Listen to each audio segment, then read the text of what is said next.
Excellencies, leaders of the Global South, Namaskar. It is my pleasure to welcome you in this summit. I thank you for joining us from different parts of the world. We are meeting as a new year dawns and brings new hopes and new energy. On behalf of 1.3 billion Indians, I extend my greetings for a happy and fulfilling 2023 to all of you and your countries. We have turned the page on another difficult year that saw war, conflict, terrorism, and geopolitical tensions. Rising food, fertilizer, and fuel prices, climate change-driven natural disasters, and lasting economic impact of the COVID pandemic. It is clear the world is in a state of crisis. It is difficult to predict how long this state of instability will last. Excellencies, we, the Global South, have the largest stakes in the future. 3/4 of humanity lives in our countries.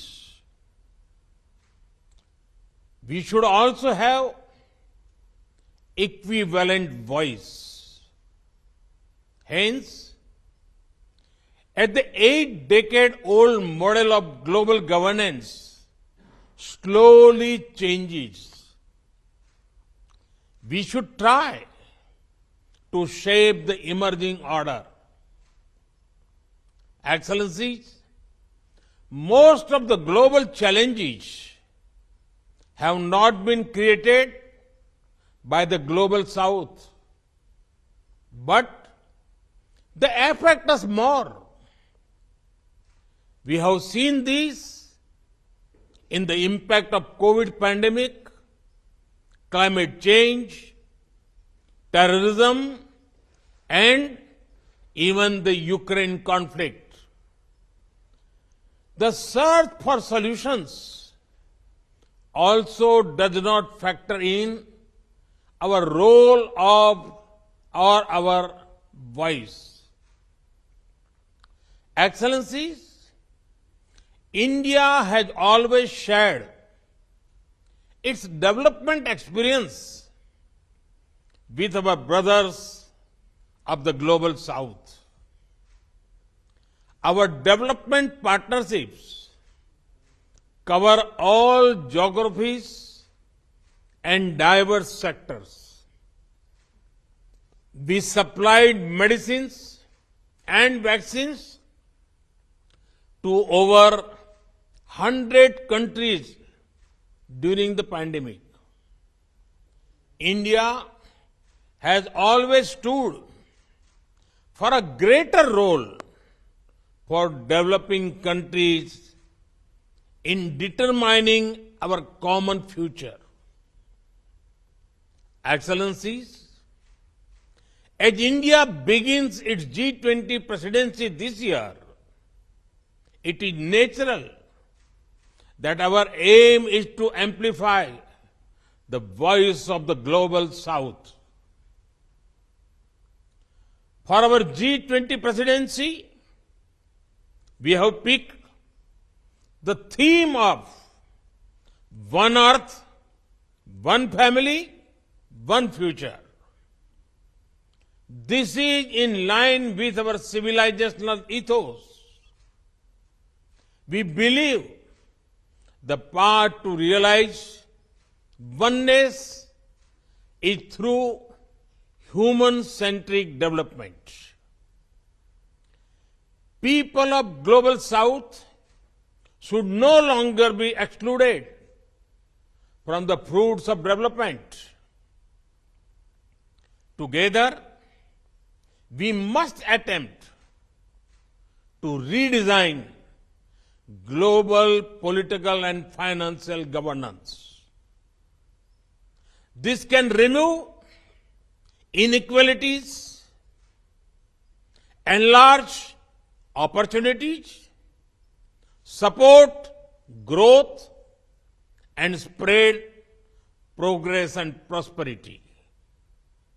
Excellencies, to re-energize the world, we should together call for a global agenda of respond, recognize, respect, and reform.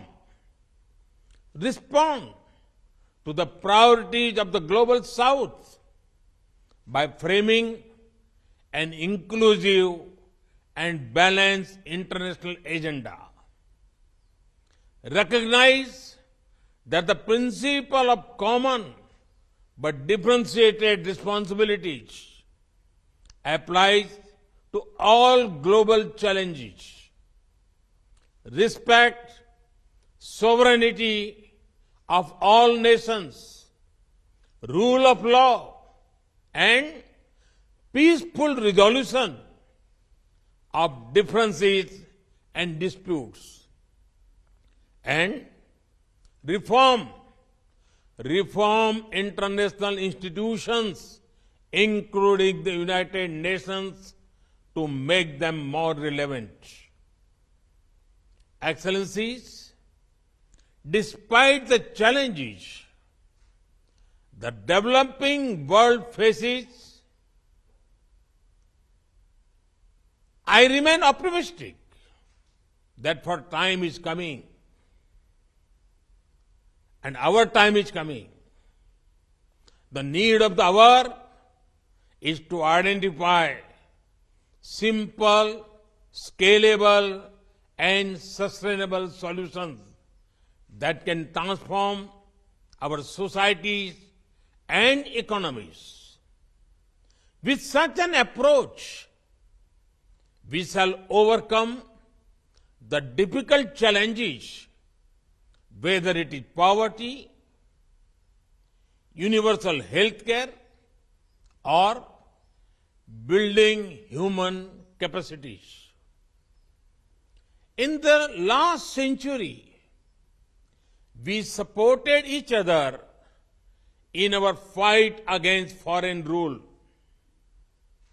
We can do it again in this century to create a new world order that will ensure the welfare of our citizens. As far as India is concerned, your voice is India's voice. Your priorities are India's priorities.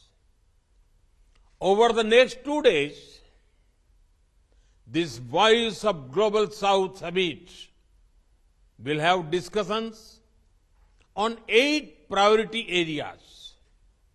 I am confident that together the Global South can produce new and creative ideas. These ideas can form the basis of our voice in the G20 and other forums. Come to us from all directions of the universe. This Voice of Global South Summit is a collective effort for gaining noble ideas for our collective futures. Excellencies, I look forward to listening to your ideas and thoughts. I once again thank you for your participation. Thank you. धन्यवाद.